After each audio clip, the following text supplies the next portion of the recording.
Welcome, everyone, to this episode of the Teaching Edge podcast. Today, I'm thrilled to welcome Nicki Slaugh, an educational leader, author, and principal at Quest Academy in Utah. With over 2 decades of experience, Nicki has revolutionized learning through personalized, competency-based education, fostering environments where students thrive at their own pace and teachers are empowered to innovate. She's also the co-author of the book Personalize, Meeting the Needs of All Learners, a practical guide for educators seeking to make learning more impactful and student-centered. Nicki's work has not only reshaped her school, but has also inspired educators across the country to rethink traditional practices. I'm very excited to dive into her insights, experiences, and actionable strategies. Welcome to the show, Nicki. Hi, I'm so excited to be here. Thank you. Thank you, and it's really wonderful to have you here. And I'm really intrigued about these concepts of personalized learning and the different ways to assess students. And it's just you have so much experience to bring, and I'd love to talk about it. The point I'd like to begin with, especially when you innovate at a school, then you, both as a teacher, as a principal, you take risks. And I want to ask about your views on educational leadership and risk-taking. So this is something that you emphasize. What's your main message to educators who really want to take these risks and need to take these risks to promote student growth, their own professional growth? Yes. Okay. So, what I mean by this is, I really feel like it's important for leaderships to create an environment where they lead with love versus fear. I think too many times teachers are fearful of what would happen if they think outside of the box or if they take a risk, right? They really love their job and they want to keep their job, but they kind of feel like they need to follow the traditional system and check off the box. So, I think if you want to ensure growth and success, we need to create an environment where it's okay to fail. What I mean by that is, I do hold very high expectations for my staff and my students. I believe in their potential, and our focus is always, always on learning. And our motto is every student, every day. So, first and foremost, it doesn't mean that you lower your expectations or you don't have any accountability. So, you start with your expectations, but then as a leader, you become flexible and adaptable. What I mean by that is that when you take a risk, it's a natural part of growth as a leader. And it's crucial to create a safe environment where risks are encouraged. Teachers need to know that they have the freedom to innovate and experiment without fear of failure. I make sure that I'm available during their preps and after school to brainstorm, collaborate, to hear their ideas. I welcome them to innovate and to ask questions and to push boundaries. By doing that, that helps us develop a relationship of trust. They feel like I'm treating them as a professional, that their ideas are valued. So when you start to do that as a principal to your staff, then it kind of spills into what we want our teachers to do with our students. And so I think it's important that everyone understands that there's not just one right way. Nobody learns the same way. No two children are alike, no two adults are alike, right? So when teachers feel trusted and treated as professionals, they're empowered to think outside of the box and creatively meet the needs of all students versus just the average. When this mindset spills over into the classroom, students start to begin to feel safe to ask questions. Once they start to feel safe to ask questions, then they start to reflect on their own learning. After they reflect on their own learning, then that's when they start taking risks. And then they develop critical thinking skills, which we want them to create for their future, right? They start to develop critical thinking skills, learn how to collaborate, learn how to problem solve, and you will be so surprised how creative they are. So once you create this environment where it's okay for teachers and students to do that, that's when the magic happens. So at our school, every student's expected to achieve proficiency on the standards we set while also learning life skills because we know that we want to prepare them for their future. But we emphasize mastery, autonomy, and purpose. And that's central to motivation, which we all know because of Daniel Pink's book and Drive. That's been a significant influence on my leadership role. and approach. And I truly believe that when you focus on those three elements, mastery, autonomy, and purpose, that staff and students will be driven to reach their goals. So again, start with high expectations. We want all students to reach mastery. We want all students to develop a sense of autonomy, and we want everybody to understand the purpose of why they're there. Whether it be, that's a great aspect for your students, but again, leaders, for your teachers too, let them have autonomy and let them feel like they have a purpose too. I think there is something that's very key that you mentioned. I'm just thinking out loud, this chain where the principal takes a risk, which allows the teacher to take risks, and then the teachers really they allow their students to take risks, and this is how they ask questions and become creative. So maybe a great motivator for someone who is averse to risk is not to think about what where they might get hurt or criticized, but actually the example that they are setting to their students. So if I take risk, my students may take risk, and they would benefit from it. So I think it's a very nice switch, not to think just about your own personal risk, but this chain of showing others how to do it. And you said develop mastery, autonomy, and purpose, right? Yeah, I think these all really really tied together. I think anyone with purpose and with autonomy and developing mastery has to take risks to achieve those. And also, I think you started out, I think, with this idea of love versus fear, and I think it's Yeah. also worth noting because it's as if you say the opposite of fear is love, not courage. And it's also something it's unusual to think like that, and I think it's very powerful. So yeah, great. And really, one of the things that you really talk a lot about is personalized learning, which is really something to do very differently in schools compared to most curriculum. So most curriculum says this is how things should be done. Yeah. So how do you define personalization, personalized learning?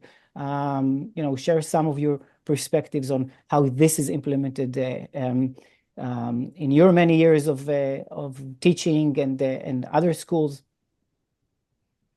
Yes, absolutely. Okay. So this approach works because we're not relying on the one size fits all approach, right? It's traditionally that's what we were taught. It was our job as educators to make sure we get through the curriculum. That was the job, to ensure every child has went through every chapter in the math textbook, right? So I think that years ago, that's what the focus was: checking off the box, doing the specific things. For educators as well as teachers, they as well as students, they had a list of things they needed to do to check off the box in order to get the grade, right? So I think it's really just switching the mindset from going through the motions and achieving things to actually learning and meeting the needs of all kids. So in personalized learning, you meet the needs of all of your diverse students as well as your staff, and you develop an environment where everyone can thrive. And personalization is nothing new. It really isn't. I think deep down, every teacher has the same why. We all had to create a why in college, right? And it basically was to see the light in the child's eye. No matter what age, elementary, early childhood, secondary, we thrive off knowing that we made an impact and the child learned something. So that's deep down inside us. We want to inspire, challenge, and support our learners. So I feel like traditional education has taken some of this away from us. I feel like it's forced us to be in a box where we have to do that checklist I was talking about, where when you make the shift to personalize it, it's to help educators and leaders know that we don't want to create robots. Right. So I think when I decided to write the book, I just really wanted to provide hope to leaders and teachers that it's not a hard shift. It's just going back to our internal why and looking at your students as the main focus. When I say every student every day, I mean it. So in every discussion or collaboration or meeting I have with my faculty, we always go back to how do we meet the needs of that student?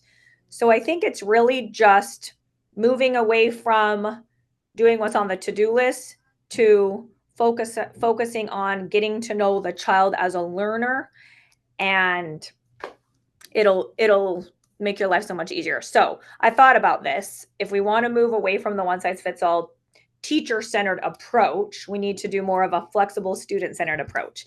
So I came up with a few key things I wanted to share to help our audience. So number one, Great. know your students.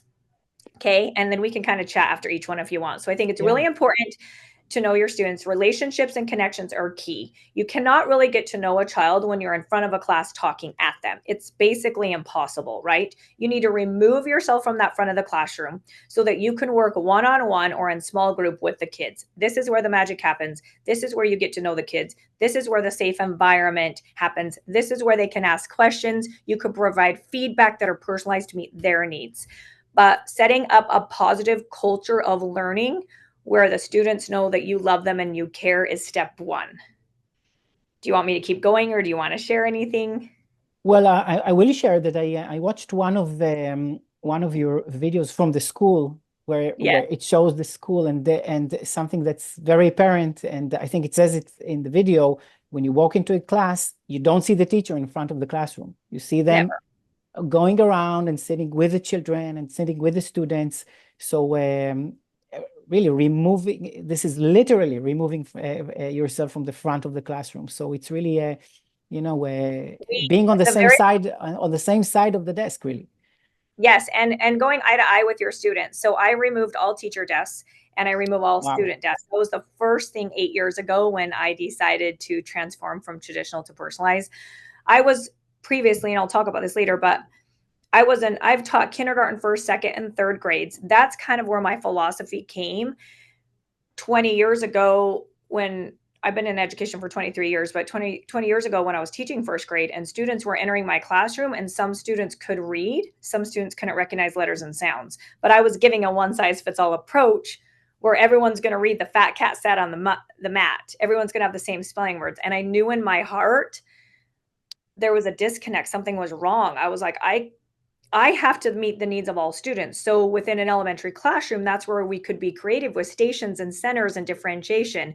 And so that's where my philosophy came to do one-on-one and small group, which then fast forward now to where I shifted to be a leader in a secondary approach. I mean, a secondary environment. I removed teacher desks, I removed student desks, I got whiteboard tables. I wanted kids to be in groups, and had to be innovative in how do I convince these secondary educators to stop lecturing and talking at the kids and to do more what we did in elementary to meet the needs. So that's a little bit of like where my philosophy came. But to get back on my to-do list here, my Yes. checklist for you guys. So the next thing I want to talk about is flexible learning paths. Too many times we focus on everyone doing the same thing at the same time at the same pace. Why? Right? Use your data, get to know your students, their interests, their personal goals, their learning styles. Once you do that, then you can develop tools like playlists. You can create flipped classroom approaches, do more project-based learning.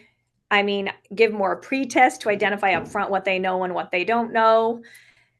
Just use your data, have your data be a purpose to create personalized pathways.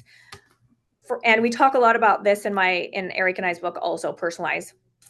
For example, I don't self-pace in every single class at my school. My teachers and I have sat down and really trial and error tested the different ways to personalize for every subject matter. Now I'm currently in a junior high, a 6 through 9 middle school. We've identified that the classes like ELA and math, where the standards actually build upon each other and they have access to prior knowledge, those are the classes that we want to let those babies fly if they can. So we do use our data, our benchmarks, our pre-tests. If they can prove understanding and they're proficient, why do they have to do the same thing that everybody does? So when you have courses like that, where they do actually know the content, let's not force them to be bored, right? That's what causes I've done a lot of surveys with my students. The number one cause for students not wanting to attend class regularly, or because why are they tardy? They're bored or they don't see purpose, right? So take the data, the benchmarks, the assessments that we're already using and actually use it to create personal pathways. So I think quality over quantity, I think it's really just stepping back, using the data with purpose, making it meaningful, meeting the needs of all kids. A lot of times we're scared to do that. But in the same sense, we're always taught from the powers above to use data. So I think we need to stop fearing moving away from the one size fits all approach. Use the data, use the knowledge that we all have, be professionals, and get to know your students and create pathways. So I think that step 2 is just knowing it is okay to let your high flyers fly or provide more time for your students that need support. Not everybody can learn at the same pace. Does it not create more work for the teacher? So Good if question. someone is listening, to us, and they are in a standard learning environment, there is no real support, let's say, from the school, but they want to implement this. They might say, well, this sounds a lot of work. Yes. This is what's crazy. And so I provide a lot of tours. Schools from around the country come to visit our school. But the number one thing I do during the tour is I make sure that they have time to talk to students and teachers. Obviously, I can share the vision. This is my baby. I love it. I'm fortunate enough to have created an environment where I have teachers that also have the same vision and philosophy of myself over the years, right? So it's taken some time to get to where I'm at. We've been on this journey for 8 years. But one thing that everyone always says is, oh my gosh, it's so much work. But when you actually talk to my teachers, they take a step back and they say, all of the time that you spend creating slideshows to talk at the children, taking home worksheets and correcting and scoring and then putting grades. So they're looking at it as you're spending all this time doing that. Where in our system, we're spending our prep time in creating different pathways, providing voice and choice, which I'll get into. So they help explain to the teachers, being a teacher is a lot of work, but they feel like they have meaning and purpose now because they're being creative. I'm allowing them to create multiple ways students can practice, meeting the needs of kids, which causes kids to switch from compliance to engaged. The kids will actually intrinsically do the work because they want to learn, because they know that their teacher is actually creating content that they will enjoy versus the teacher doing this. And they can feel passion from the teacher. So really you'd have to talk to my teachers about it, but it's not more work. It's more meaningful and purposeful. And we get rid of, I'll try to go through to explain. Yeah. We don't do points and do all that. So, which I'll get to, but when you remove those things, you free up time for teachers to create this. So it actually isn't more work. It's just more meaningful and purposeful. Yeah, it's different work. Yeah. Okay, so number 3. Number 3, mastery over time. I'll try to speed up my ideas for you. Okay, mastery over time. With personalized learning, the goal is mastery of skills and content, not simply moving through the curriculum at a set pace. So what does it matter if your goal as an educator to finish the curriculum? Think about it. The focus is not on learning, okay, or the student. It's checking the box and talking at the students. At Quest, our students are expected to prove understanding or reach mastery of the standard before we allow them to move on. That's the goal. The goal's up here. So yes, we're flexible and we have a variety of ways to learn and different pathways, but there is no point in a student submitting an assessment or a project trying to prove understanding and then them not learning it and you moving on. What's the point? Why do we do that? Right? So when you switch to personalization, you really do make the focus on learning, mastery, proficiency, whatever you want to call it. So once you do that, this allows students to work at their own speed, ensure that they fully understand the concept before they move on. And you're focusing on proficiency and you're encouraging a growth mindset where students learn from their mistakes and they understand value and effort, and they also develop perseverance. So again, I'm trying to build life skills within. So they know at Quest, if they don't reach proficiency the first time, we have equitable time built in our daily schedule where they can go get a reteach from our teachers, learn it a different way, and then be reassessed. So they know that we care about them learning. And what this does is we have the practice, practice, practice, prove method. So I don't call assignments or tests tests. I call assignments practices, and we call assessments prove it's. Because what we want our students to learn is the more you practice, then you will be able to prove understanding. So what I'm getting at is students will intrinsically start to learn for the sake of learning when you do this. So they're practicing a variety of ways to pass the test, right? And to prove understanding. If they don't, they know they have to be retaught. So now are they going to take the practices more serious? Right? They are, because they Yeah. know that if you practice, you'll be able to pass it, which helps students be engaged in all of your assignments and projects throughout your unit versus just doing the assignment, being compliant, turning it in or not turning it in, and trying to do it at the end of the quarter, right? Yeah. Yeah.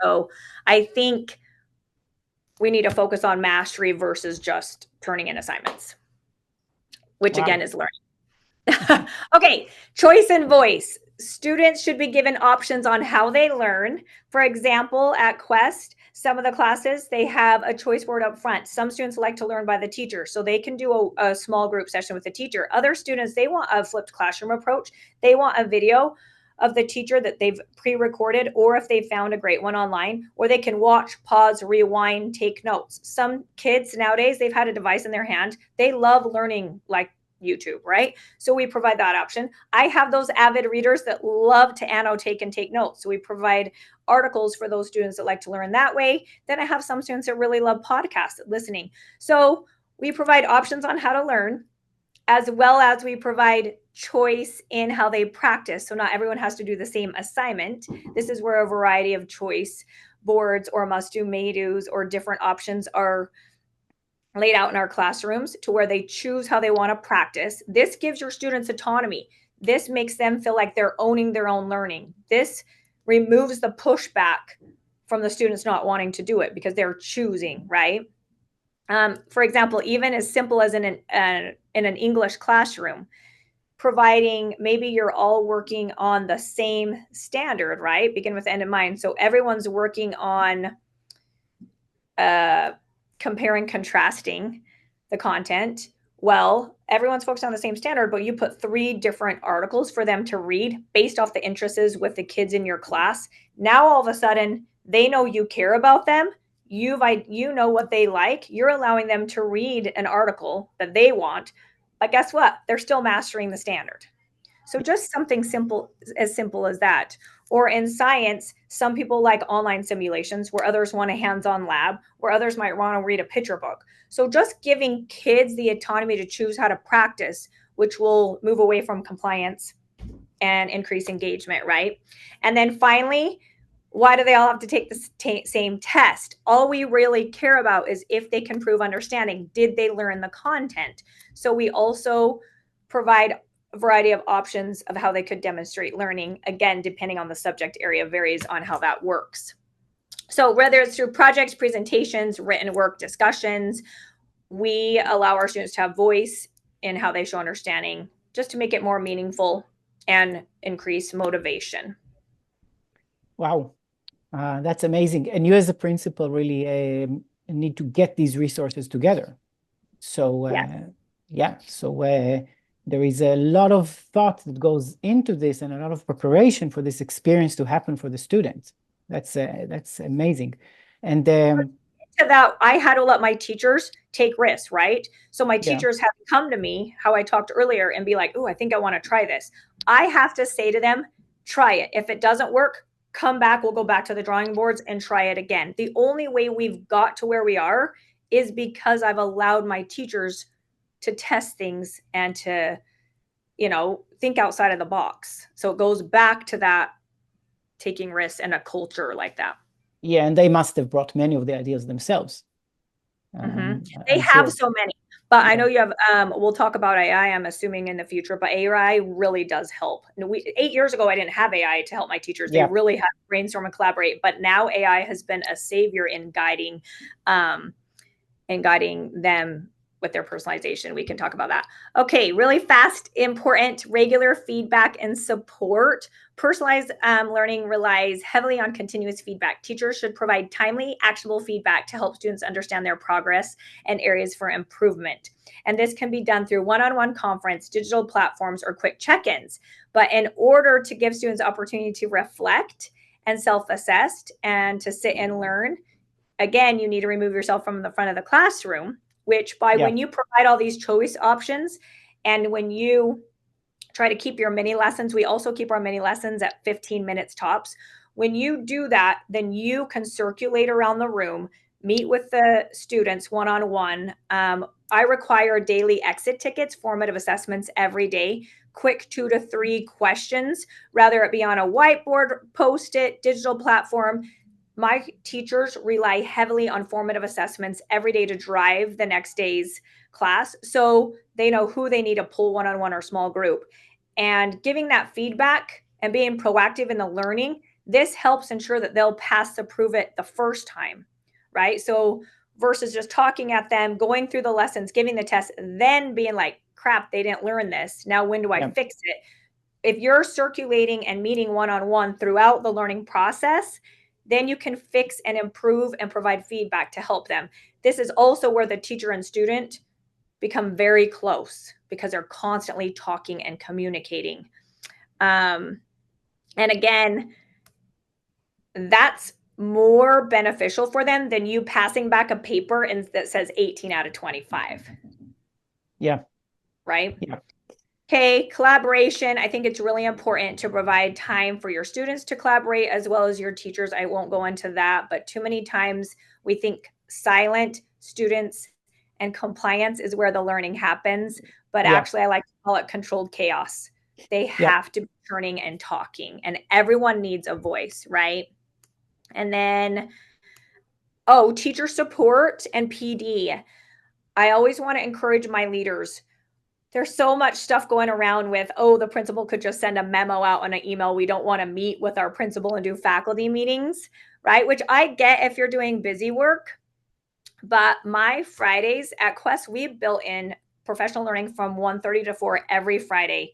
We have created a schedule where that's possible. And that is my sacred time. I get to meet with my teachers every Friday. We obviously start with celebrating wins and success and empowering each other and sharing what we've seen within the building. I think that's really important in creating a culture of learning and inspiring others and supporting. So we start with that. And then I have some time to be a teacher again because I love teaching. Teaching's not just what I do, it's who I am. And so I've really missed not being in the classroom. So then I have that time where I can provide some PD for my teachers. But then we also have sacred time where they meet in grade level and then sacred time by subject area.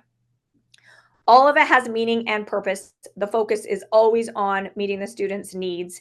And by giving the teachers that time weekly, that is what has helped us move at such a fast pace in creating this system, right? Wow, that's excellent. Well, teachers are the ones that are in the classroom. So I need to have time to listen to them and to hear what their needs are. It's so important because I'm not in the classroom. I have all these grand ideas, but teachers are who's really, making the magic happen. So in order for me to provide the resources they need or meet or help them with specific students, I need to be present in meetings with them and listen and meet their needs. Again, I have to meet my students' needs or my teachers' needs like I want them to meet their students' needs. Yeah. And then finally, just tech integration. I'm an advocate for tech. I feel like we need to use technology as a resource, not a babysitter. It's not just to put them on programs. I feel like we need to use it as a way to help remove teachers from the front of the room, as well as receive formative live data every day and allow students to prove understanding in a variety of ways. So at Quest, I require every student to learn the Adobe Suite. So it's very important for me that they can learn how to illustrate or graphic design, videos, take pictures. We go through all the Google Suite. Also, I want to teach them Canva, a variety of ways that they can present their learning. So it's really important that we've chosen electives like that I feel are life skills for them, as well as all of my students I require to take computer science coding class. So if they want to do JavaScript or HTML, they can create websites and create things to prove understanding that way.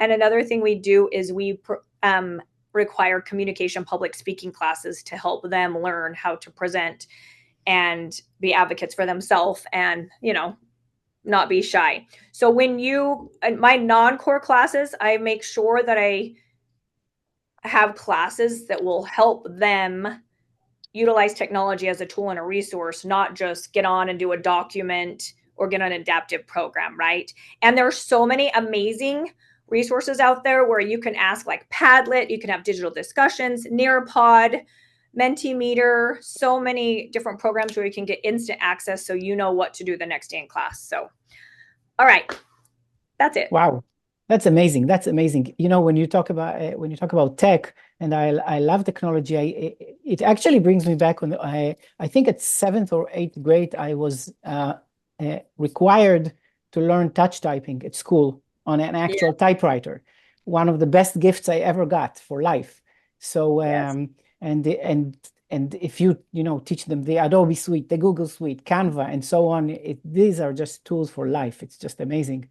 And really, what you did here was like a crash course for everyone, which is amazing. So I'll just summarize. It's know your students. It's flexible learning paths, right? It's mastery over time. It's choice and voice. It's timely feedback. It's collaboration. It's teacher support and professional development. And it's tech integration. It's all of these together. So yeah, wonderful. And you've been in teaching, for already many years, and you are so excited about it. What got you into this profession, really? Well, I was fortunate to where from the moment I could talk, I felt I should be a teacher. I have two kids right now, I have a senior and a junior, and they're trying to develop their passion and decide what they want to be when they grow up, right? And so we have this discussion all the time where they're always asking me, how did you know? And I don't know. It was just a gift that from the moment I could talk, I wanted to play school with my younger siblings. They could tell you many stories that I was the teacher or I was the dance teacher. So it was just kind of embedded in me.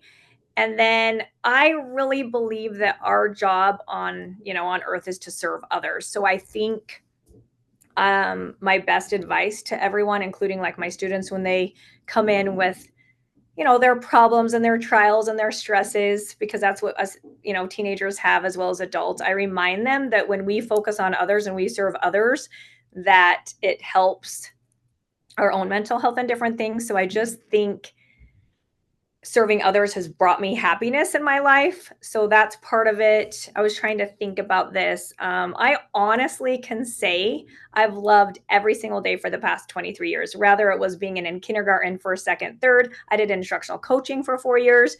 Then I was crazy enough to switch to administration and take on and tackle junior high and try to transform a school from traditional to personalize. So through all of these crazy adventures, I honestly can say I have loved every single day of it. I just think educators, we have the biggest hearts.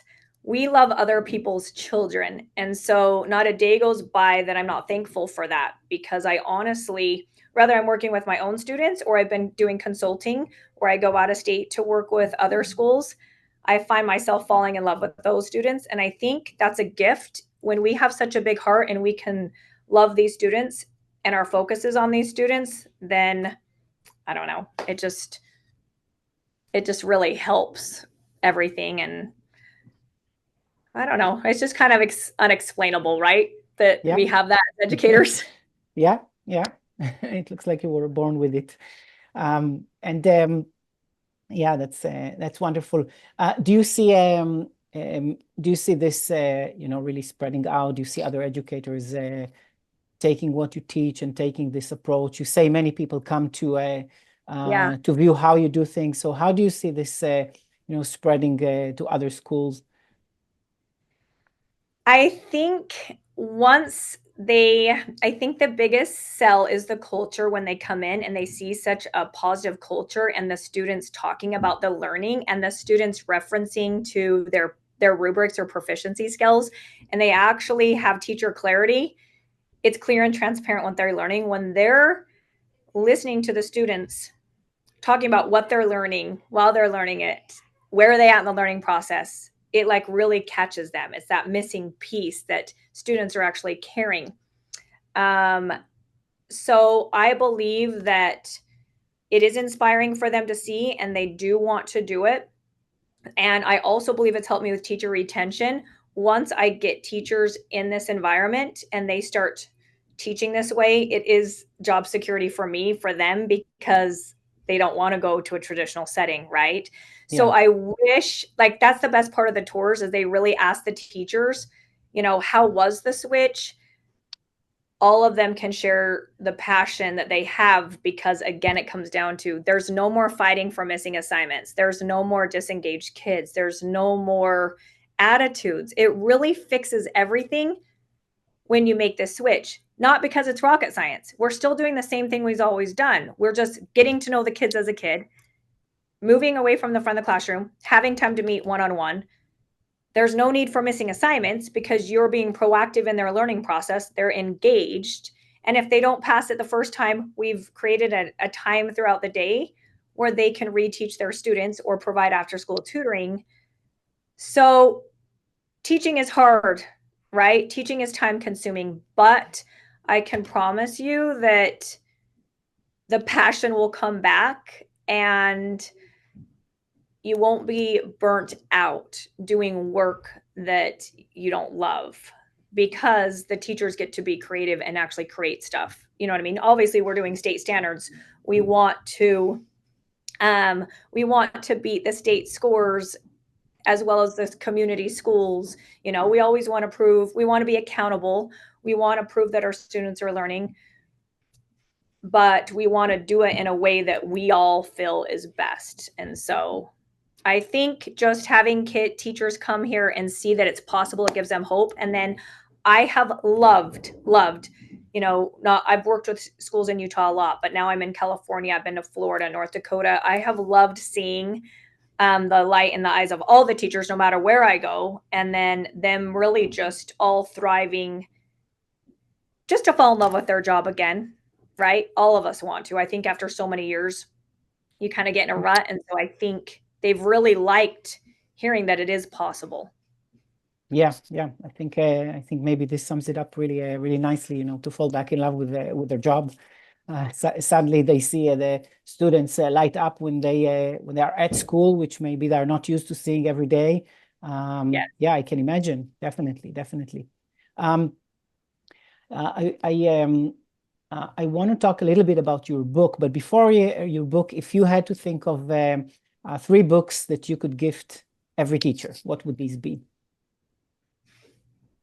Okay. This is the one I need to think about. I have so Or many. One book is We fine know as well. Drive, right? Because we like Daniel Pink's Drive. I feel like Okay. that's really important. I also I like assessment capable learners. I feel like something I haven't talked about is creating proficiency skills and really identifying the standards and breaking them apart, and identifying the verbs is something that you really need to also master as an educator. So I love assessment capable learners. I love Daniel Pink's Drive. I love Eric's book, Disruptive Thinking. Yep. But I read a lot of business books because I do look at my position as a leader. I feel like it's really important to read business books too, because there's a lot of aspects that go hand in hand with that also. Is there one that's particularly on your mind? I'm trying to think of my favorite. Give me a second to think of my favorite That's one it. that's on that I buy everyone as a Christmas gift, and I don't know why it's not coming to me right now. It's by Tim Grover, and it's all about resiliency and grit. And he was actually Michael Jordan's trainer and Kobe Bryant's, and so he really pushes you out of your comfort zone. Yeah. So it's Tim Grover's book, and it's about resilience. It might be called Resilience. I can't remember right now. It might be called Grit. There is a book, Grit. But so it really is like the cornerstone of everything. Tim Grover is great. But I'm kind of one of those hardcore people that like to read where they like really push you out of your comfort zone. Yeah. Only one more thing I wanted to share really fast is just to kind of touch on, the biggest advice I can give is a lot of schools just want to take the slow approach, maybe just using like their key captain teachers or one subject or one grade at a time when they start to dabble with switching away from traditional. Yeah. I dove in 100%. Reason being, for the students, if I was going to remove all points, all percentages, all extra credit, create proficiency skills, rubrics, identify their I can statements, what they're going to learn, create a learning process, emerging, developing, mastering, extending, for a roadmap for success for my kids and teachers. When you do that, if you do that just by grades or subject matters, it's really hard to get consistency for the students. So they're really confused. So I always try to motivate people in year one. When I was a principal, I worked on culture, but I knew January year one, I was removing points. I wanted to get rid of the game of school. All of the conversations within my building was, how many points do I need for the A? What do you have for extra credit? I never heard the word learn. I never heard students ask questions, can you reteach this? It always was a game. I need 300 points for that A. Yeah. This is also how I won my stakeholders over, my community as well as my school board. I asked them, what does an A really mean if it's just about points, right? Yeah. How do you know that they really understand it? And the point system also includes things like turning in disclosures, things that have nothing to do with academics are accumulated within the points to get the academic grade. So when I lay this out to stakeholders, teachers, parents, families, they actually can relate. I told them I had a 4.0 all through high school, but then I went to take the ACT and I kept getting a 23. I thought I was going to get an academic scholarship. I thought I was extremely intelligent, but I actually just had great work ethic and I knew how to play the game. I didn't learn how to learn. I wasn't a learner, right? I didn't know how to collaborate and study on my own. So through college, I had to relearn all of these things that I'm trying to implement at Quest and that I'm trying to share with the world. So remove the points, remove the extra credit, create proficiency skills, begin with the end in mind. What do you want the students to learn? Identify your power standards vertically and horizontally align. Make sure you have teacher clarity, be clear and transparent. And once you have that, then your students will intrinsically start to learn, and the goal will be about mastery and understanding and learning. I can walk into any classroom and say, what are you learning? They can tell me the standard. Where do you feel like you're at in the learning process? They can share with me. I'm currently in developing this law because right now I can do a 2-step equation where I need to be able to do a 3-step equation and apply it to a real world application, right? They don't have the opportunity to do that in a point system where now the conversation is about learning. So I just wanted to share, just jump in, give 100%, and work as a team with your staff, and it'll happen. And our book really is easy read. It's an easy read where you can go through and get ideas. And there's not just one right way. You can pick 1 or 2 chapters you focus on each year. If you dive in, whole school with 1 or 2 chapters, and it will really help you fall in love with your job again. Wow. Let me read you a review from Amazon. Okay. Oh, okay. Because I think it's really fitting to what you were saying. So this customer wrote, this book is, the title is, this book is a must read for both educators and parents. And he or she says, personalized education, yes. Having watched my children go through the school system, learning a traditional environment, I can't emphasize enough how much more they would have retained and engaged in a mastery program-based curriculum. They often came home feeling defeated and frustrated from that day's lesson, then expected to move on to the next concept the next day without ever having additional time or resources to master what they learned before moving on. I can only hope and pray the school system will see the value this would add to the children's educational experience. Children feeling accomplished in their studies instead of defeated at the end of the day seems like the ultimate goal, right? This is a review from Amazon on your book. One of the reviews, there are many reviews, and they are just excellent, every one of them. So it's I think people who read this and understand this, they just come to remember what learning is all about. It's the ability to learn, like you said. It's learn to learn, and not only to get points on a test. So yeah, I think I think it's a great review, and it's really in line with what you're talking about. Now, just if someone doesn't know what you mean by competency-based a model, or proficiency scales, maybe the concept of proficiency scales, Yeah. you know, a quick explanation what this means, really. Okay, so you take your state standards, you begin with the end in mind, right? Accountability, we do have to do that, all of us. Yeah. So we're going to identify which standards at your specific school or your district, you as a leader, your teachers sit down, that you want your students to master and learn throughout the year. So that's step one. Then you take that standard and you're going to identify the verb, and you're going to take and rewrite it in a student form. So like an I can statement. Okay. So that's step one. And you put that in mastery. Now we chose the words emerging, developing, mastery, and extending. There's a variety of words you could use. You don't have to use what we used, but we're creating a scale, a roadmap. It's for my teachers as well as my students. So we start with mastery. We see that verb. If that verb says design and create a model, then we have to create a prove it, an assessment, a summative assessment that's aligned with that verb, right? So we can't give a multiple choice test if the state standard says design and create a model. Okay. So, anyways, we start to look at that, check our assessments. Then we take the depth of knowledge level charts, Marzano's charts, taxonomy charts, the rigor relevance charts. There's so many out there right now that you can use that shows the verbs going from when you're just learning to understand to actually applying your knowledge, right? So if they have to design and create, what do they need to do first in emerging? What do they need to do second in developing? So my teachers, this was actually so much fun. We would get together and they would go through all those verb charts and then identify a roadmap for success. What's the first thing we need to do? Well, in emerging, that's more of your mini lessons, your foundational skills. You do need to identify, you do need to understand meanings of the content, right? Where then developing is more all the practice. So then you would have a verb in between that would go there, and then you have mastering, and then obviously you want extending for the students that would like to go above and beyond, depending where they're at in the learning process. So it sounds like a lot of work, but when the teachers create it themselves, they have ownership in what they're teaching. So a lot of schools will be like, hey, I just want all your proficiency skills. I'll give them an example per grade and subject. I have no problem. Use our template, pick our brains.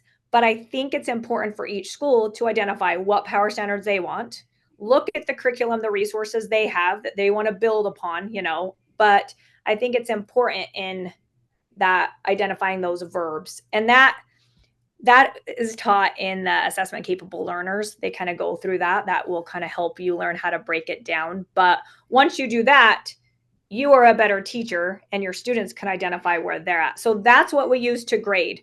So all of our projects and prove it's are based off of those verbs, and the teachers have created assessments to where after they submit something, they get feedback. I feel like you're developing because blah, blah, blah. There's success criteria on the rubrics and proficiency skills to guide them. But it's basically teachers are like facilitators, coaches, mentors, providing them the roadmap. They're experimenting, practicing. The goal is to prove understanding. There's a lot of feedback and support, but the rubric gives that to you, where the 18 out of 25 doesn't. Yeah. Yeah. Wonderful. Wonderful. Let's briefly touch on AI, just because you mentioned it. It's very new, and it's part of technology today.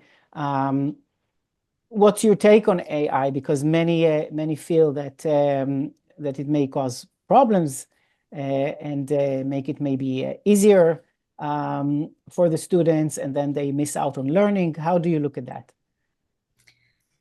Well, I think they have Google at their fingertips. They have the internet, right? And now they have AI. we have to roll with that. It's not going away.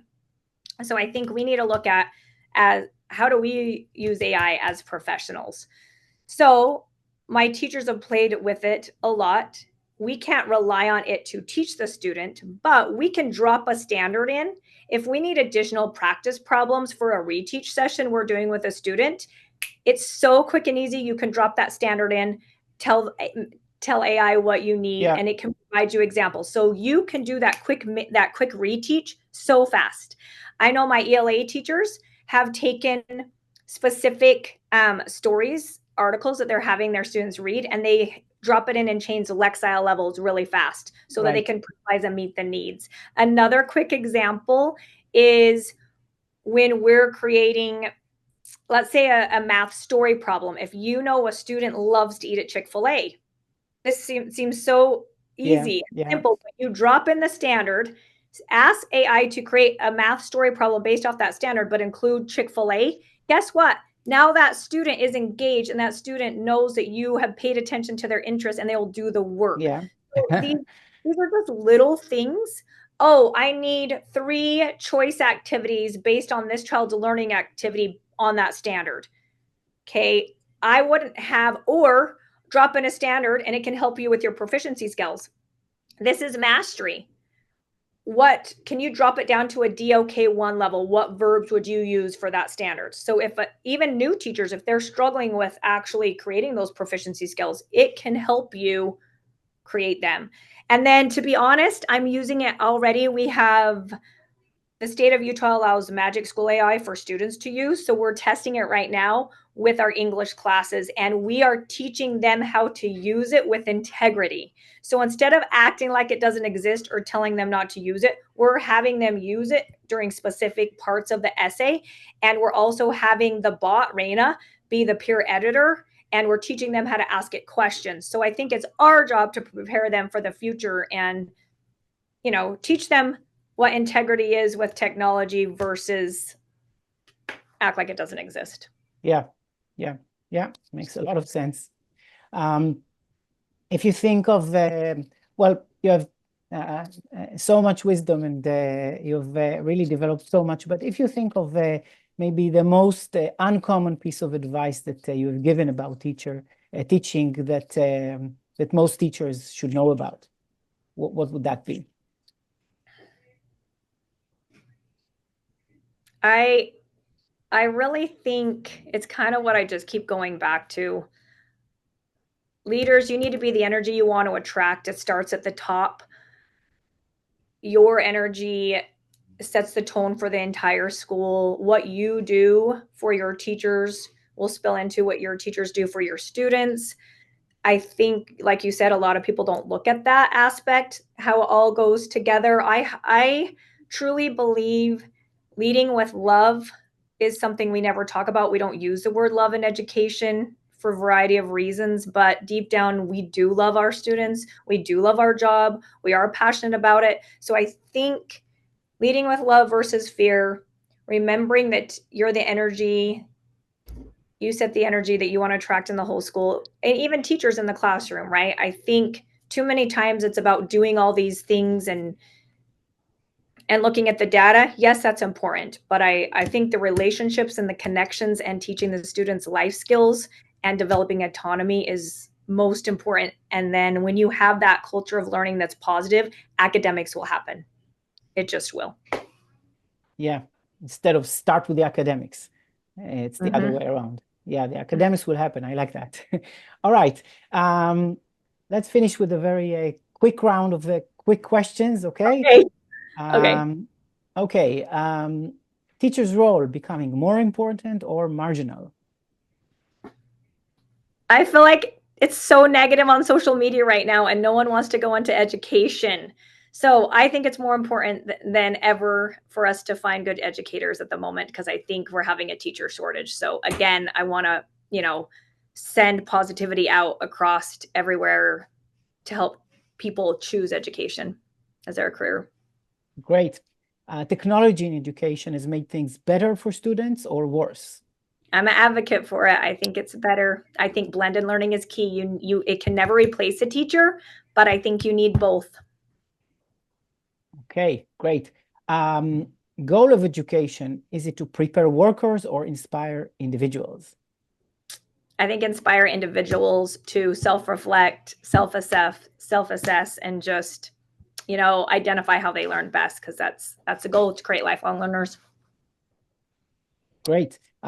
AI, is it going to destroy education or improve it? It will improve it if we all jump in and use it correctly. And I can't wait to see what our future holds with it. I think it's a wonderful tool. Parents' involvement in education, should it be minimal or substantial?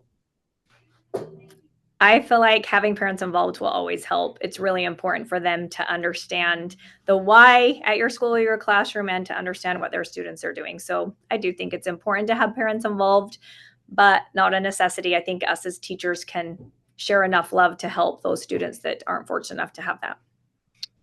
Great. We spoke about testing and what you call proving. Standardized testing, is it essential or is it harmful? Well, tricky question.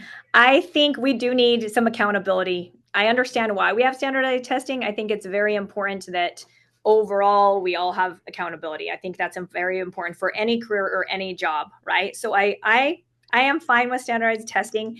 My dream would be that it would focus on growth versus the specific grade level. I feel like that's what keeps our teachers in the box, is they need to teach the 8th grade standards because of what's going to be on the 8th grade test, right? So I think that is why teachers don't dare take risk.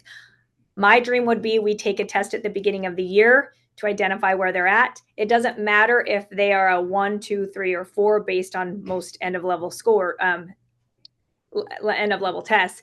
It is our job as educators to make sure everyone grows. The 4s need to grow. The 2s need to grow. The 1s need to grow. So I think instead of teaching to the average, if we did adaptable testing at the beginning and the end and made sure that every child grows, then it would help our teachers dare personalize, because it's not fair if we always just teach to the average. We're just going to produce average. Yeah, yeah. Curriculum, should it emphasize academic subjects or life skills? I think that our math, ELA, and science, where that is what we've decided to do end of level tests on, should be focused on academic. But I think all of the other time, whether you're elementary or secondary, should be focusing on life skills as well as the 4 C's.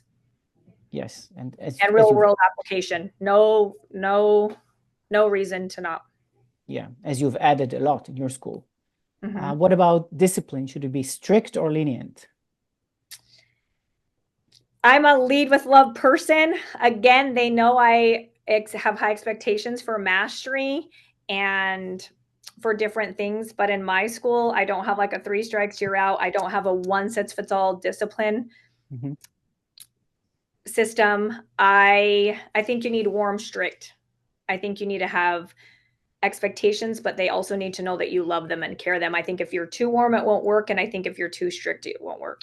And I think you need to focus on learning lessons versus consequences. Okay, good point. Good point. And finally, grading, should it be performance or effort? I think we should have 2 sets of grading scales. We need to do performance on proficiency based off their academics. This is what we do at Quest. And then we also have a grade where it is on personal responsibility, engagement, discipline, integrity, just them as a character, as a human. So I think we need to separate them and help them identify the purpose of both versus intermix them. And so I think there is effort should be rewarded, but not in place of showing mastery. Great, great. Wow, terrific answers. And it's a lot of things to think about. So first of all, Nicki, this was great. I really, really thank you. And please, where can people find more about you, your book, and everything that you do? Okay, well, I feel like I have so many titles right now because I just absolutely love to, and I love everything I do. So currently I'm a junior high principal at Quest Academy in West Haven, Utah. So you are welcome to come to our school anytime. We love having visitors. I'm also a consultant. I work for Aspire EDU for Eric Scheninger, and I absolutely love going into schools and working with the leaders on their needs. So, what I do at my school is what I do with consulting also. We really take pride in personalizing what each school needs. We don't take a cookie cutter approach in consulting. And I actually really am an advocate for all of us to have accountability, including myself. Years ago, I had hired Eric to come out to help take me to the next level. Because even when you think you know it all, it's good to bring in an outside person and a different perspective. So, consulting is also amazing to me. I think accountability and just having an extra person to talk to is great. So, I do that. And then I've also done keynote speaking. I love that. And our book is on Amazon. So, if you go to nickislaugh.com, all of it is there. That was your question. So Nicki Great, Slaugh, yeah. but I'm on Instagram and Twitter, occasional TikTok, LinkedIn. But Let's again, just spell it, because Nicki Slaugh could be spelled many ways. oh yeah, so NICKISLAUGH. Excellent, great. Nicki, is there anything that I didn't ask that I should have asked? No, I'm so sorry. I'm a rambler. So I hope your listeners just understand that I just have so much love for them, and sharing is caring. And anyone can reach out to me and email me anytime. I just want everyone to meet the needs of all their babies and just fall in love with their job again. So anything I Wow, can do to. great. Thank you, Nicki, so much. I really appreciate it. Thank you. You're welcome.